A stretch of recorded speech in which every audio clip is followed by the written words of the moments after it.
están aquí con nosotros. Vamos a comenzar nuestra clase, no sin olvidar que este curso es posible de manera completamente gratuita gracias a los amigos del seminario, quienes aportan voluntariamente cada mes una cantidad, a quienes agradecemos desde el corazón y desde nuestro seminario por su apoyo incondicional, su apoyo constante y su oración que está allí constantemente también ante el Señor. Si usted quiere ser amigo del seminario, bueno, más al ratito le vamos a dar la información para que usted pueda animarse y pueda también participar como amigo o amiga del seminario. Vamos a hablar hoy del credo niceno, su origen e importancia. Bueno, cabe hacer mención que todas nuestras ideas, todos nuestros actos, perdón, incluidos los actos confesionales, son el producto de varias influencias, entre ellas influencias filosóficas, bíblicas, teológicas e históricas. Sobre todo, son influidas por todos, están condicionados por aquello que ha capturado el corazón, como dice Proverbios, porque de él mana la vida. Por eso que ha capturado nuestro corazón, pero eso que ha capturado nuestro corazón, al ser expresado confesional, teológica o históricamente, habrá de tomar ciertas formas y elementos propios de la cultura en que surge. Así, el Concilio de Nicea y su credo son producto de varias influencias que trataremos de explicar en esta primera sección de nuestra clase. Vamos a ver.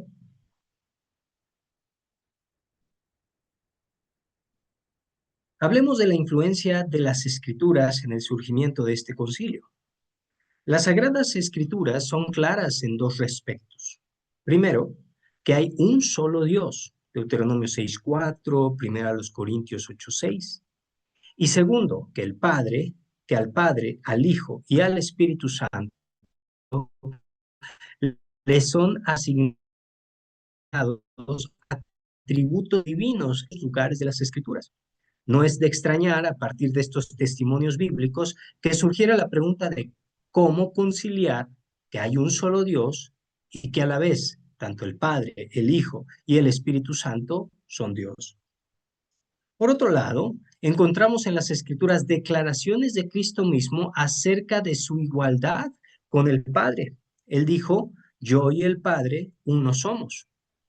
Le respondieron los judíos diciendo, por buena obra no te apedreamos, sino por la blasfemia, porque tú, siendo hombre, te haces Dios. Juan 10, 30 y 33. Pero también otras frases donde enfatiza lo que pareciera ser una especie de subordinación. Dice así, porque el Padre mayor es que yo, Juan 14, 28. Actualmente no tenemos problema en entender estos pasajes, especialmente el último, refiriéndose no a la naturaleza divina, sino al oficio mediador de Cristo en la tierra. Sin embargo, en los primeros siglos de la Iglesia no había una explicación clara respecto al significado y las distinciones que debemos hacer en el texto bíblico. La influencia filosófica en los antiguos teólogos de la Iglesia, y aquí pueden ustedes ver un poquito estas ideas. También llamados padres de la Iglesia, es otro factor que llevó al surgimiento de los conflictos teológicos. Es un hecho indiscutible que la filosofía ha influido fuertemente en la explicación de la doctrina cristiana desde una época muy temprana.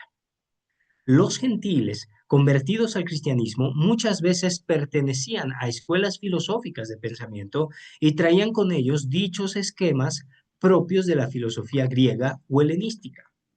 Algunos ejemplos son Justino Mártir, quien realizó una síntesis, un acomodo, de la filosofía estoica y platónica con el pensamiento cristiano. Él introdujo la idea estoica del logos espermático a la idea bíblica del logos, afirmando que el Hijo, el logos de Juan, es un ser mediador entre la materia y el espíritu. Orígenes de Alejandría, influido por la filosofía neoplatónica, sostiene una tríada en Dios. Sin embargo, cuando se refiere al Logos y al Espíritu, los subordina al Padre. Afirma la eternidad del Verbo al haber sido engendrado eternamente del Padre. Y también afirma, desde el momento en que proclamamos que el mundo visible está bajo el poder del Creador de todas las cosas, afirmamos que el Hijo no es más poderoso que el Padre, antes bien inferior a él. El mismo Tertuliano, el primero en utilizar la palabra Trinidad o Trinitatis, es consciente de la influencia de la filosofía griega y helenística en el surgimiento de las herejías. En sus prescripciones contra los herejes afirma: de hecho, las herejías son en sí mismas instigadas por la filosofía. Ese es el origen de los eones y la Trinidad del hombre en el sistema de Valentino, que era de la escuela de Platón. Ese es el origen del mejor dios de Marción, con toda su tranquilidad, vino de los estoicos. Así también la opinión de que el alma muere es mantenida por los epicúreos, mientras que la negación de la restauración del cuerpo viene del común acuerdo de todas las escuelas de los filósofos. También cuando la materia es hecha igual a Dios, ahí tienes la enseñanza de Zenón. Y cuando cualquiera doctrina es mencionada concerniente al Dios del fuego, entonces es Heráclito el que aparece. Influencias del gnosticismo, platonismo, neoplatonismo, estoicismo y aristotelismo son rastreables en los diversos padres de la Iglesia e incluso entre los que participaron en el Concilio de Nicea. La escuela filosófica que les influía determinó la forma en que habrían de responder a la pregunta: ¿es el Hijo igual que el Padre? La influencia de la síntesis fue muy notoria en las respuestas que trataron de dar los teólogos de aquella época. Algunos, vamos a ver en la siguiente diapositiva. Algunos teólogos trataron de enfatizar la unidad de Dios y fueron llamados monarquianos, palabra que viene de dos vocablos griegos: monas, que quiere decir uno, y arge, que quiere decir gobierno o principio, es decir, la primacía del uno. Los monarquianos fueron de dos tipos: dinámicos y modalistas. Los dinámicos estuvieron representados por Teódoto el Curtidor o de Bizancio en el siglo II, quien afirmaba que Jesús, por su piedad extraordinaria, había sido adoptado por el Padre el día de su bautizo. Por ello, esta doctrina puede ser llamada también adopcionismo, perdón. Puede ser llamada adopcionismo. Su máximo representante, sin embargo, es Pablo de Samosata, que vive del 200 al 275, obispo de Antioquía, quien afirmaba que el Logos habitaba en Jesús como en cualquier otro ser humano, pero que Jesús avanzó progresivamente a través de sus méritos para recibir los honores de Dios. James Orr nos explica: era una divinidad de rango, no de esencia, era deificación por gracia. Es decir, como que Jesús se ganó ser llamado Dios, pero no es que él esencialmente fuera Dios. En palabras de Luis Berkhoff, según Pablo de Samosata, el Logos fue realmente homoousios o consustancial con el Padre, pero no era una persona distinta en la deidad. El Logos podría ser identificado con Dios porque existía en Dios, así como la razón humana existe en el hombre. Es decir, en todo ser humano, pero en Jesús brilló de tal forma que se le puede considerar Dios, aunque solo de título. En los sínodos de Antioquía del 264 y 269 se rechazó el uso de la palabra homoousios, utilizada por Pablo de Samosata para definir la relación del Padre y el Hijo. Esto posteriormente será usado por los arrianos para acusar a los trinitarios de monarquianos. Bueno, bueno, esto es muy interesante, pero el homo ousios pues tiene que ver directamente con lo que posteriormente será una fórmula ortodoxa. En ese momento, con Pablo de Samosata no lo era. Perdón, dije Pablo de Samosata, ¿verdad? Eh, sí, es correcto. No lo era. Y debía entenderse correctamente posteriormente. Tenía que distinguirse claramente entre los Pablos, los monarquianos y en este caso los trinitarios, que eran los buenos de la historia, vamos a decir así. Carlos Sánchez pregunta, ¿qué obras teológicas de los padres de la iglesia hablan de la doctrina de Sabelio? Uf, bueno, si no mal recuerdo, el mismo Tertuliano habla en sus prescripciones contra los herejes acerca de este tema, ¿cierto?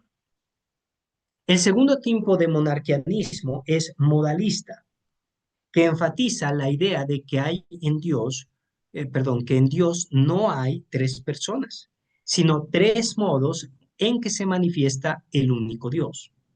Utilizaban la palabra griega prosopón, que hoy traducimos como persona, pero que en ese momento significaba máscara, haciendo referencia a las máscaras utilizadas por los actores en el teatro griego. Así, el único Dios utilizaba a veces la máscara del Padre, otras se ponía la del Hijo y otras la del Espíritu Santo. Sus principales exponentes fueron Noeto de Esmirna, muerto en el siglo II, quien llegó a afirmar que el Padre, mediante un cambio en su modo de ser, literalmente pasó a ser su propio Hijo. O Praxeas, del siglo III, afirmaba que el Padre se había encarnado en Jesucristo.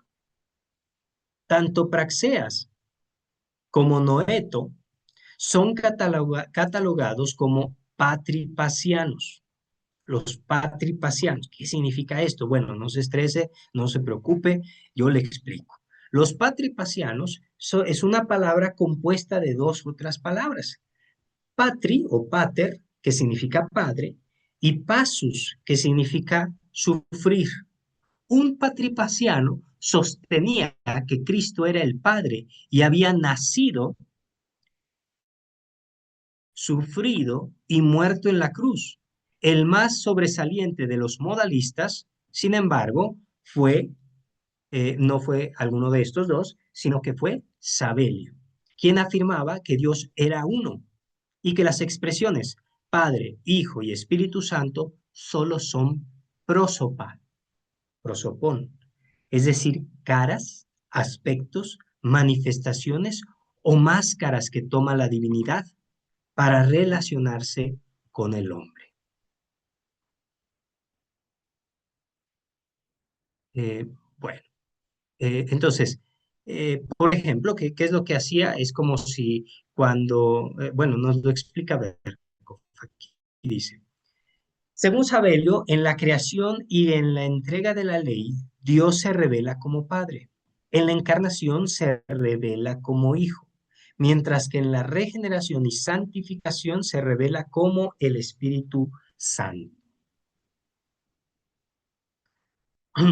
Esto implicaba que cuando el Padre estaba obrando, no había Hijo ni Espíritu Santo. De igual forma, cuando el Hijo obraba, no existía el Padre y el Espíritu.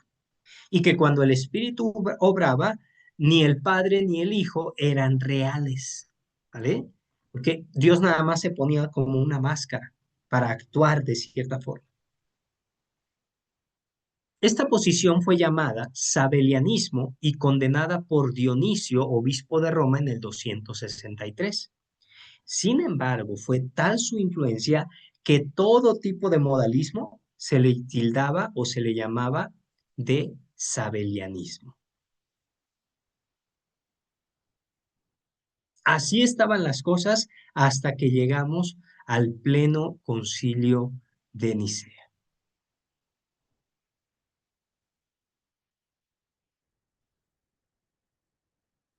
Permítanme un momento. Estoy revisando aquí.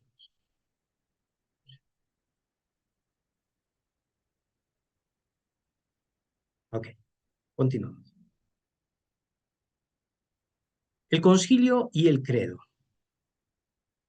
Para el año 300, la pregunta más enfática, ¿cuál es la relación del Logos, el Hijo, con el Padre? La respuesta más famosa vendría de Alejandría en Egipto. Allí el obispo Alejandro eh, era quien supervisaba y nombraba a los presbíteros, a los que habrían de predicar en las iglesias, bajo el cargo de el bueno de Alejandro. Uno de esos presbíteros era Arrio, quien pastoreaba en Baucalis de Alejandría. Tanto Alejandro como Arrio estaban de acuerdo en que Dios era inefable y que como tal no debía ser comparado o igualado con ninguna criatura. Sin embargo, las diferencias de opinión pronto se hicieron notar. Las siguientes son las palabras de Arrio. Fíjese bien. Por ello, Dios mismo es inefable para todos los seres. Solo Él no tiene igual o parecido, ninguno tiene gloria similar. Lo llamamos ingénito, agenetón, en virtud de aquel cuya naturaleza es engendrada. Cantamos sus alabanzas como aquel sin origen, en virtud de aquel que tiene un origen. Lo adoramos como eterno en virtud de aquel que nació en el sucederse del tiempo, en Cronos. El que no tiene origen estableció al Hijo como origen de todas las criaturas, y habiéndolo tenido, lo trató como a un hijo. Él no posee nada propio de Dios en el sentido estricto de propiedad, pues no es igual a Dios, ni tampoco es de la misma sustancia. El problema no radica en afirmar que Dios es inefable. La inefabilidad de Dios significa que no hay nada que se le compare, que usted y yo no somos iguales a Él y que nadie puede comprender a Dios en su totalidad. Solo Dios mismo se puede comprender a sí mismo. Dios es inefable, es decir, no puede ser entendido o conocido a cabalidad por ninguna criatura. El problema radica en que Arrio hacía del Hijo una criatura, por tanto, un ser distinto del Padre. El Hijo de Dios es un ser engendrado, que no siempre existió con el Padre eternamente, sino que tiene un principio, según Arrio. Fue la primera creación de Dios y a través de él creó todo lo que existe. Si el Hijo de Dios es creado, Dios es inefable para él. Es decir, no puede conocer la esencia de Dios que le es oculta. Solamente Dios conoce su propia esencia. De allí que se niegue que el Logos sea Dios igual que el Padre, negando así la igualdad de esencia entre Dios y el Logos y declarando solo una homoiousios, palabra griega que quiere decir esencia semejante entre Dios y el Logos, pero no una igualdad de esencia, homoousios. Alejandro, obispo de Alejandría, no podía aceptar tales afirmaciones, puesto que consideraba que iban en contra de la enseñanza apostólica. El obispo convocó a un sínodo local en el 321 para dirimir la cuestión, y en el mismo las opiniones de Arrio fueron condenadas. Para ese tiempo, el emperador romano Constantino I el Grande había declarado que el cristianismo debía ser tolerado en todo el imperio y los bienes de las iglesias devueltos a su posesión. El interés de Constantino en la iglesia era tal que envió al obispo Ocio de Córdoba para que investigara el asunto que se estaba suscitando en Alejandría. La presencia de Ocio no disminuyó la discusión y al reportar que la problemática no se solucionaba, el emperador decidió convocar un concilio universal, el primero en su tipo, donde los obispos y presbíteros pudieran discutir libremente y sin presión de ningún tipo la doctrina acerca de la relación del Hijo con el Padre.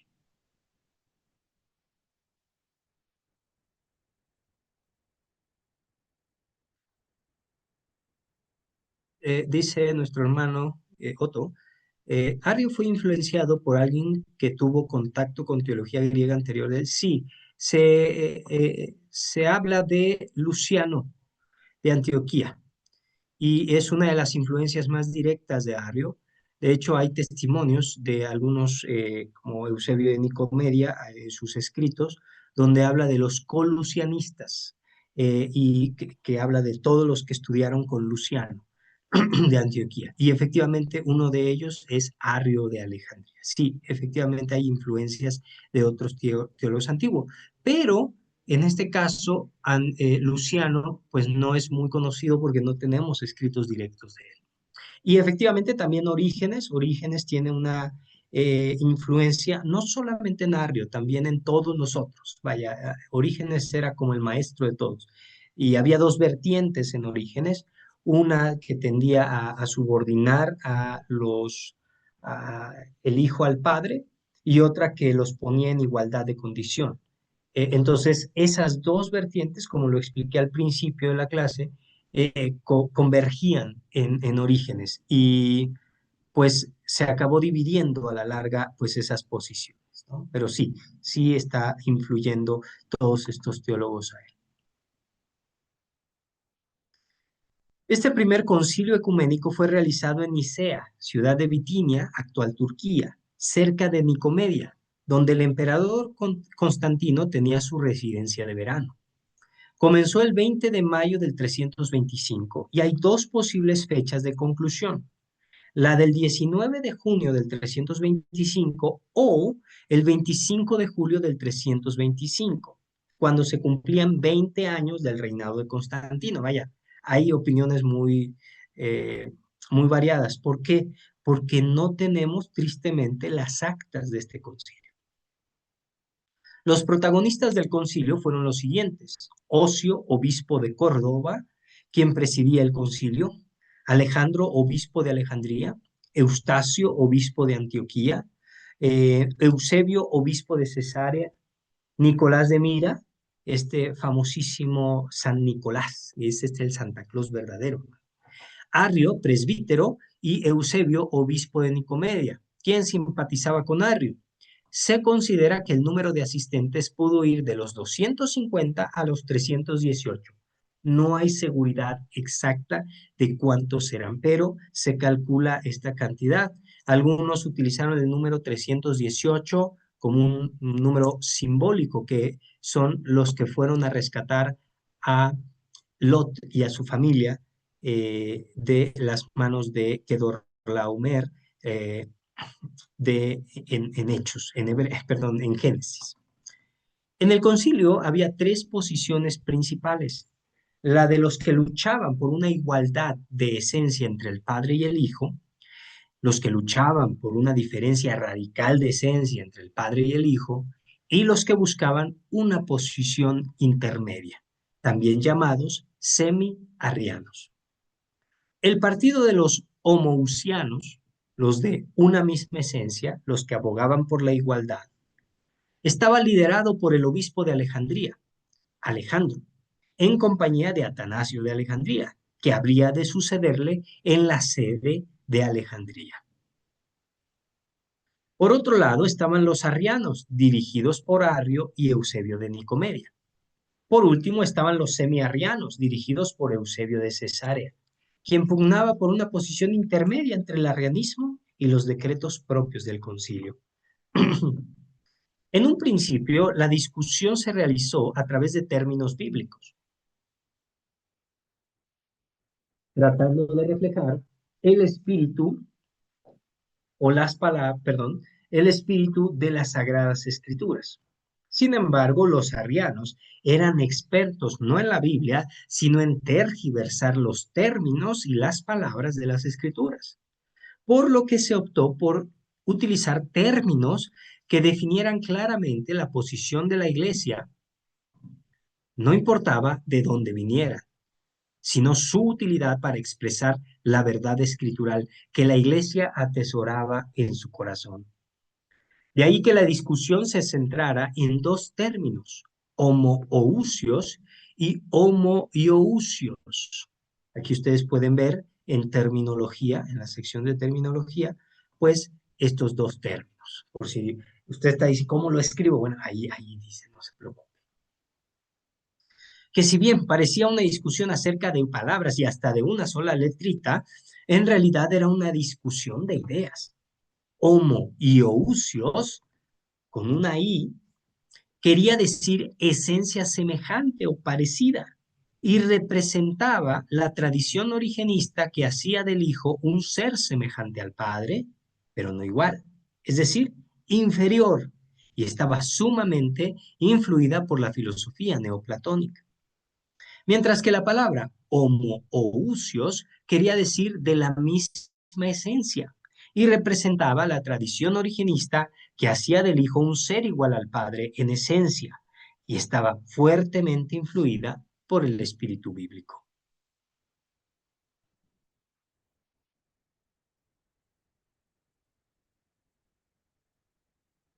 El credo niceno o símbolo niceno que nos fue legado es tan importante, en tan importante concilio, es el siguiente. Creemos en un Dios, el Padre Todopoderoso, creador de todas las cosas, visibles e invisibles, y en un solo Señor Jesucristo, el Hijo de Dios, nacido del Padre, unigénito, es decir, de la sustancia del Padre, Dios de Dios, luz de luz, Dios verdadero de Dios verdadero, engendrado, no creado, de una sustancia con el Padre, por quien todas las cosas llegaron a ser, las cosas en el cielo y las cosas en la tierra, quien por nosotros los hombres y por nuestra salvación bajó y se encarnó, llegando a ser hombre, sufrió y resucitó al tercer día, ascendió a los cielos y vendrá a juzgar a los vivos y a los muertos, y en el Espíritu Santo. Pero los que dicen, hubo un tiempo cuando no era, y antes de ser engendrado no existía, y que llegó a existir de la nada, o que afirman que el Hijo de Dios es de una diferente hipóstasis o sustancia, o que está sujeto a alteración o cambio, a estos la Iglesia Católica y Apostólica los anatematiza. Ok, dice aquí Carlos Sánchez, el concilio de Nicea tuvo más una intención política para mantener la unidad del imperio a través de la religión. Es complicado. El cristianismo para esa época representaba un porcentaje minoritario. Esto es interesante. Era un porcentaje minoritario. Eh, así que hablar de la unidad del imperio a través de la religión es complicado decirlo. Pero yo sí creo que Constantino era visionario. Por lo menos supo que el cristianismo tenía una fuerza tremenda. Entonces, creo que unificar los criterios del cristianismo era muy importante, porque sí le vio futuro. Vaya, o sea, él le veía futuro. Eh, el concilio de Nicea tuvo, perdón, acá otra pregunta. Cuando usted dice ecuménico es muy diferente a cómo hoy se entiende sobre el ecumenismo. Ok, concilio ecuménico quiere decir que unió a toda la cristiandad de aquella época, Oriente y Occidente. Son los concilios ecuménicos, son los únicos que tienen a todas las iglesias representadas de todo el mundo conocido de aquella época. Entonces, sí, es un tanto diferente, efectivamente. Ok, vayan poniendo sus preguntas los que gusten y vamos respondiendo en cuanto podamos. Eso es importante señalar algunos puntos del credo, el credo niceno. Lo primero es que cuando el credo, la igualdad del Hijo con el Padre. Cuando el credo aborda la igualdad del Hijo con el Padre, lo hace con terminologías muy específicas. Por ejemplo, Dios de Dios, luz de luz, Dios verdadero de Dios verdadero, engendrado, no creado y de una sustancia con el Padre. Las primeras frases enfatizan la relación directa que existe entre el Hijo y su Padre, de tal forma que lo divino en el Hijo es igualmente divino o igualmente divino que lo divino en el Padre. La luz del Hijo es la misma luz que la luz del Padre. Él no es un Dios derivado del Padre, sino verdadero Dios como el Padre. La frase engendrado, no creado, genetenta u poietenta, enfatiza dos cosas. Primero, que el Hijo no es una criatura, poietenta. No surge por un acto de voluntad divino de crear algo, en este caso al Hijo. De allí que sea considerado Dios como el Padre. Lo segundo que enfatiza en la idea de ser engendrado, perdón, lo segundo que enfatiza es la idea de ser engendrado. Dicho engendramiento no ocurre en algún momento del tiempo, sino que es un acto eterno de Dios. El Hijo es un Hijo eterno del Padre, no tuvo un comienzo y de igual forma no tendrá un final.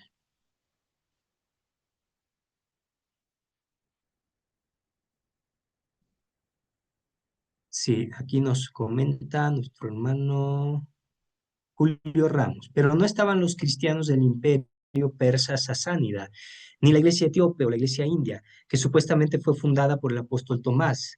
Es decir, ecuménico en la práctica se refiere a los cristianos del imperio romano. Bueno, sí, o sea, sí, pero también la India formaba parte del imperio. Eh, no fueron efectivamente todos allá, tiene razón, pero la representación, y esto es muy interesante, la representación mayoritaria era de Oriente, no era de Occidente. Y cuando digo Occidente, Roma, África, eh, a todas estas secciones hacia arriba, ¿verdad? La mayoría del cristianismo que estuvo presente en ese concilio era, eh, era de Oriente y eso era muy interesante. Incluso el obispo de Roma no pudo estar presente, andaba enfermito y por eso mandó a su representante. ¿Por qué en el credo niceno no aparece que Jesús descendió a los infiernos? Ah, efectivamente no aparece porque se considera que la adición de descenso de Cristo a los infiernos es una adición muy posterior, alrededor del siglo VI, y otros lo ponen hasta el siglo VII. Pero sí, no estaba y no está en los testimonios más antiguos que tenemos de el credo apostólico. Ya fue monitoreado por la supremacía del Patriarcado de Roma, ya se usaba el título de Papa, no. De hecho, en este concilio se trataron otros temas, aquí me estoy enfocando únicamente en el credo, porque es el enfoque de esta clase, y uno de ellos fue, uno de los temas que se trató es el tema del patriarcado. Y se hablaba de los patriarcas, tanto de Roma, de Antioquía, de Constantinopla y de Jerusalén. Eran los principales patriarcas. Entonces, no es que hubiera el Papa, no, todos ellos eran los principales. ¿Por qué? Porque allí habían estado los apóstoles, o en el caso de Constantinopla, porque era la capital del imperio.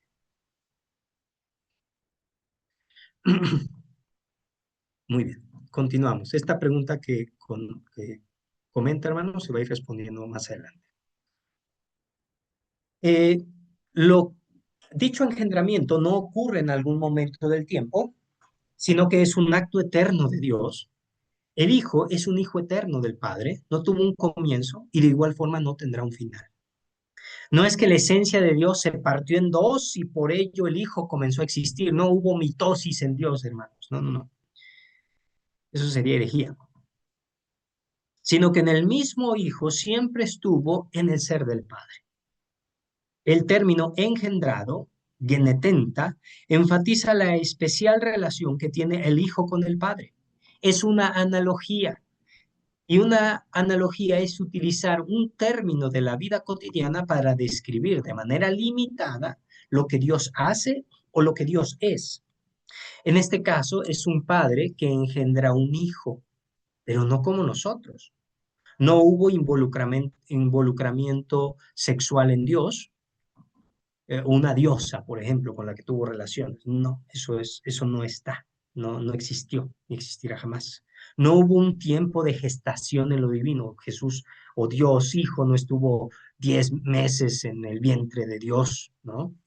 No hubo un parto, no hubo necesidad de nutrir al nuevo Dios como lo hacen las mamás cuando recién engendran a sus hijos. De ahí que una analogía sea utilizada únicamente en una forma limitada. Esto es lo que no alcanzaban a entender los teólogos arrianos y querían aplicar todo el concepto de la analogía a Cristo y decían, bueno, si es engendrado, entonces si fue engendrado, antes de ser engendrado no existía. Y eso lo hace menor al Padre. Y bueno, ahí es donde nosotros discutimos y donde Atanasio y Alejandro de Alejandría discutieron con Arrio. Y donde Nicolás de Mira, pues se lo cacheteó porque no podía aceptar que esa herejía fuera mencionada. Eh, Aquí dice, está comentando José Óscar Salazar, hubo mayoría de Oriente en este concilio ya que había mayor desarrollo teológico de esta parte de la Iglesia en avance a las doctrinas fundamentales, así mismo como herejías clásicas, hermano. Eh, El pollo. creo que, o sea, sí es que había un poco más de desarrollo. Mm, Es complicado porque ambos se desarrollaron de manera muy particular y cada uno se desarrolló con su propia tradición en cuanto a terminologías, que ahorita vamos a ver rápidos este término de hipóstasis y usía, por ejemplo. Es muy especial esto. Dos, hipóstasis y usía eran entendidos como sinónimos en este contexto. Eh, Los términos hipóstasis y usía son utilizados como sinónimos en este contexto. No debe confundirse con lo que posteriormente será definido por el Concilio de Constantinopla. Lo vamos a estudiar, por cierto. Mia physis tres hypostases, es decir, una naturaleza y tres personas. Hipóstasis era una palabra griega que podía significar sustancia, naturaleza, esencia, y como ven es casi lo mismo. Usía significaba también eso. De allí que se utilizan como sinónimos. Sin embargo, los teólogos de aquella época tenían un problema, y era el de la traducción de dichos términos. Con respecto al desarrollo posterior del términos o de los usos del términos usía e hipóstasis, encontré lo siguiente en una obra de teología y su relación con la filosofía. La ortodoxia, por tanto, tomó seriamente el pensamiento de que el mismo Dios, que es uno, es también tres en otro respecto. Esto demandó una distinción entre unidad y tríada, sin división entre las dos. A pesar del acuerdo sustancial, este círculo tuvo que luchar con diferencias de terminología muy complejas. Los espíritus ortodoxos platonizantes, precursores de Agustín, Máximo Confesor y Dionisio, el pseudo areopagita, llamaron a la unidad ser, del griego usía, y a la pluralidad persona, del griego hipóstasis. Por tanto, su lema era un ser, tres personas, o una usía y tres hipóstasis. Mientras que los espíritus aristotélicos, por otro lado, Atanasio, por ejemplo, el padre de la ortodoxia, como es llamado comúnmente, tenía una terminología que era totalmente diferente de la primera. Este círculo habló de una hipóstasis, una realidad y tres usías. Atanasio entonces confesó tres seres de una realidad o tres usías de una hipóstasis. Mientras estas personas se conocían unos a otros, confiaban en el otro, pero cuando varias cosas debían ser formuladas, aclaradas, especificadas, estas diferencias causaron bastantes problemas. Este problema no sería solucionado sino hasta el Concilio de Calcedonia, cuando los teólogos se pusieron de acuerdo en que el término no debe entenderse en modo sabeliano, sino de forma relacional al interior de la Trinidad. Vamos cerrando, hermanos. Es importante recalcar que la doctrina del Concilio de Nicea es la de la igualdad del Hijo con el Padre. No se discute la divinidad del Espíritu Santo, no porque no estuviera puesta en duda, sino porque no era el tema central en ese momento. Esta será discutida a profundidad en el Concilio de Constantinopla en el 381, que por cierto es nuestra siguiente clase. Constantino I el Grande supo identificar el problema principal del cristianismo, la falta de unidad doctrinal debido a la persecución. No malentienda. La doctrina, la unidad doctrinal estaba en el fondo, pero faltaba su formulación a través de un credo oficial que unificara los criterios a partir de los cuales expresar nuestra fe. Aún hoy se sigue luchando por conseguir la unidad, pero no debemos olvidar que nuestra unidad está en nuestro Señor Jesucristo, quien es uno con el Padre y cuya divinidad no es derivada, sino consustancial. Nuestro Dios es uno y sin embargo es tres personas. Alabemos y reconozcamos la eternidad y la eterna divinidad del Hijo, nuestro Señor Jesucristo. Bien, eh, aquí terminamos nuestra lección de hoy, hermanos. Déjenme tener la presentación. Y bueno, es un tema que traté de resumirlo lo más posible, hermanos. Es muy amplio, hay mucho más que decir, especialmente estos términos de usía, hipóstasis, homoiousios. Vaya, este es una cosa bárbara, ¿no? Vamos a ver algunas otras preguntas. ¿Tendrá biografía sobre estos temas, por favor, sobre patrística? Claro, mire, yo les recomiendo un libro muy sencillito. A mí me gusta mucho utilizarlo en mis clases. Es el libro de El progreso del dogma del doctor James Orr. Lo pueden encontrar en línea. James Orr. James O-R-R. James Orr. El progreso del dogma. Era más bien por la demografía y distribución de la religión cristiana en aquella época. Había muchas más iglesias en Oriente, efectivamente. Es el término correcto actualmente el credo niceno-constantinopolitano. Perdón. Sí, efectivamente ese es el término correcto. Ese es el credo que nosotros confesamos cuando usted va al culto y piden el credo niceno. Ese es el que, el que confesamos. Podría compartir las diapositivas. Perdón, hermanos, la vez pasada no las compartí, ¿verdad? Pero por supuesto, lo haremos llegar. Estos materiales los puede compartir en PDF para adquirirlos. Por supuesto, hermanos, se los hacemos llegar también. ¿Cómo podremos interpretar que Jesús descendió a los infiernos? Ah, sí, me comentaron que tuvieron dudas de este tema. Yo les recomendaría que lean mi libro, que lo adquieran, está aquí en el seminario, lo pueden adquirir o pueden venir acá, Arenal 36 y yo con mucho gusto se los vendo y hasta se los autografío. Por ahí en Matamoros hay una vendedora también, que tiene varios libros allá en María del Refugio, por ahí, si alguno está en Matamoros, ahí pueden conseguirlos con ella también. No, pero sí les explico, ¿cómo no? Yo creo, como Calvino, que el tema del descenso de Cristo a los infiernos debe entenderse desde una óptica, bíblicamente, desde una óptica espiritual. Cristo sufrió el infierno en la cruz, pero también en sus sufrimientos en el huerto de Getsemaní, en todos estos momentos, pero especialmente en aquel momento crucial en que Él declara públicamente, Dios mío, ¿por qué me has desamparado? Recuerde que el infierno es el abandono de la gracia y la misericordia de Dios. Eso es el infierno. Vaya, no recuerdo quién fue, pero esta es una frase que he leído en varios posts de Facebook, ¿no? Y dicen, creo que es Luis, C.S. Luis o no sé quién sea, eh, este mundo es el infierno, es el mayor infierno que los creyentes van a conocer. Y este mundo es el único cielo que los no creyentes van a conocer, ¿no? Entonces es tremendo cuando lo piensan, ¿no?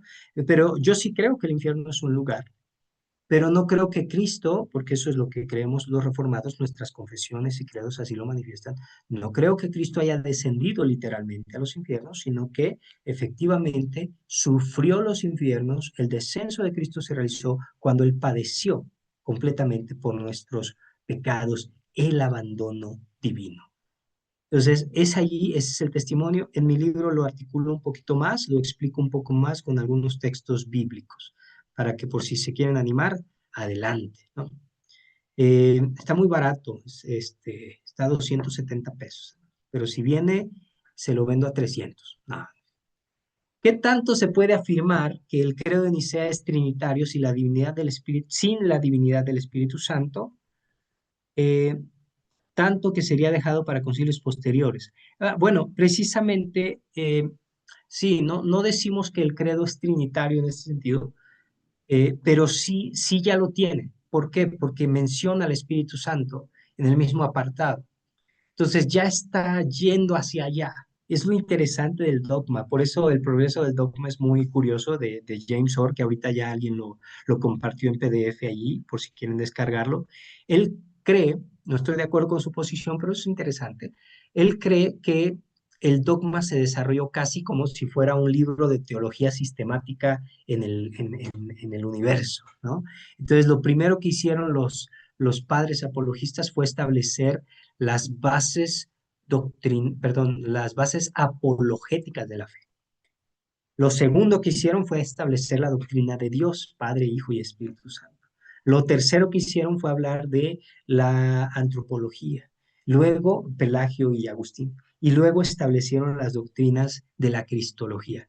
O sea, tiene ideas muy interesantes lo que dice nuestro buen amigo ¿cómo se llama? De Orr, James Orr. Entonces sí es un material eh, que debemos leer, hermanos. No, preguntan cómo se llama mi libro. Bueno, se llama El Credo Apostólico Explicado, ¿no? Eh, y sí, hay en Chiapas también, estamos en todas partes. Ay, sí. Entonces, para que se anime, hermanos, y ahí lo puedan conseguir. Va a compartir el PDF de las clases en el grupo, por supuesto, hermanos, las convierto a PDF y se las mandamos, ¿vale? No es el completo, este es el preliminar solamente, hermanos, está creado solamente para esta clase, pero se va a ir desarrollando con el tiempo, ¿vale? Eh, bien, bueno. Hermanos, pues hemos llegado casi al final de nuestra clase. Por favor, ¿les parece si nos tomamos una foto? Los que gusten tomarse la foto también no es obligatorio. Por favor, también esto implica que nos da permiso de usar su imagen y subirla a redes sociales y ahí, ¿verdad? Y que usted aparezca ahí en nuestro Facebook del seminario. Por favor, esté pendiente porque pues estaremos subiendo estas fotografías ahí en lo conducente. Vaya usted abriendo su cámara, le doy un minutito, vayan ustedes abriéndola y no la cierren porque no hemos tomado la foto, ¿vale?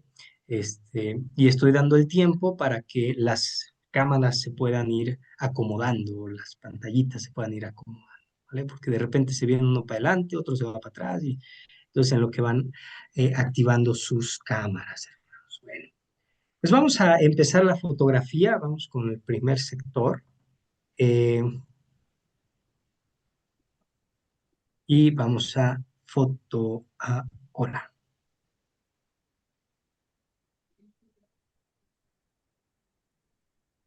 Bien, va la primera,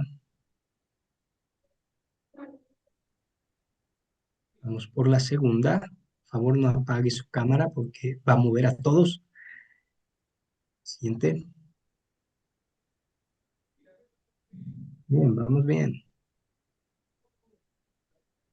Y si están animándose a prender su cámara. Vamos por la tercera, no las apaguen, por favor. Nada más.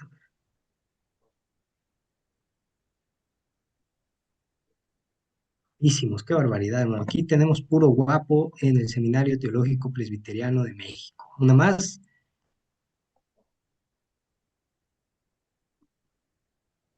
Y es sorprendente, muchas gracias, ya terminamos las fotografías. Es sorprendente porque ya esta es la tercera clase y seguimos manteniendo 125, 130 personas de asistencia. Esto es muy bueno, hermanos. Ahora sí nos está preocupando porque vamos a dar muchos más certificados. Pobrecita de la hermana Irene que está ahí tomando lista, pobre de la hermana, que gracias hermana Irene por estar también a estas horas aquí con nosotros. Hermano decano también nos apoyó en la apertura y aquí está también en las sesiones. Agradecemos también a nuestro hermano. Y pues a los amigos del seminario, una vez más, agradecerles por este patrocinio. Es maravilloso poder beneficiarse, me imagino, todos en este tipo de cosas. Y si usted quiere ser amigo o amiga del seminario, usted puede hacer un compromiso económico de 200 pesos, 500 pesos, 1000 pesos mensuales, lo que usted considere y que esté en sus posibilidades, lo puede usted hacer y simplemente enviar un mensaje a nuestra hermana Irene, que es la hermana de recepción del seminario. Yo le voy a decir el número de WhatsApp al que usted puede enviarlo y usted nada más le dice ahí, hermana, yo quiero ser amigo del seminario, y pues vámonos, ¿no? Es al número 5561-47-4400. Lo repito, 5561-47-4400. Y si usted es amigo del seminario, bueno, pues le da acceso también a este curso de manera gratuita y también ayuda a otros para que tengan acceso. Y recuerde que usted va a recibir un certificado al final de este curso de que usted ha completado este curso.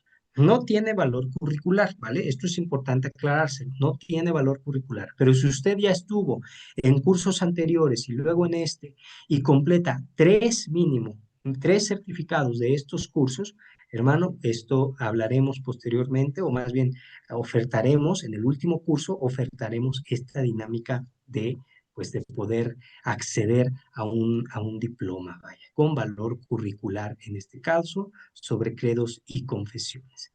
Así que, hermanos, hermanas, gracias por haber estado con nosotros. Permítanme terminar con una oración. Vamos a orar. Te alabamos, Padre, Dios del cielo y de la tierra, porque eres bueno. Tu misericordia es mucha, Señor.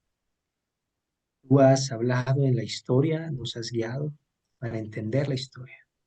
Queremos suplicar que tu Espíritu Santo siga guiando a tu iglesia a toda verdad, que podamos vivir de acuerdo a esa verdad, honrando tu nombre, glorificándote y sirviéndote, mi Señor. Gracias, Espíritu Santo, porque no nos desamparas a tu iglesia y le das la luz del Evangelio, tu luz, para poder así santificarnos y renovarlos. Ahora, Señor, danos un buen descanso, danos la oportunidad de poder servirte también en nuestro sueño, pero también servirte una vez más que nos levantemos para poder honrarte y glorificarte. Te lo rogamos, Señor, en el nombre de Jesús. Amén. Amén. Muchas gracias, hermanos. Nos vemos, si Dios quiere, el próximo lunes. Concilio de Constantinopla, 381. Hasta luego. Gracias, Amén. pastor. Buenas noches. Paz, Siga, hermano. Buenas hermano. noches, Dios les bendiga a todos.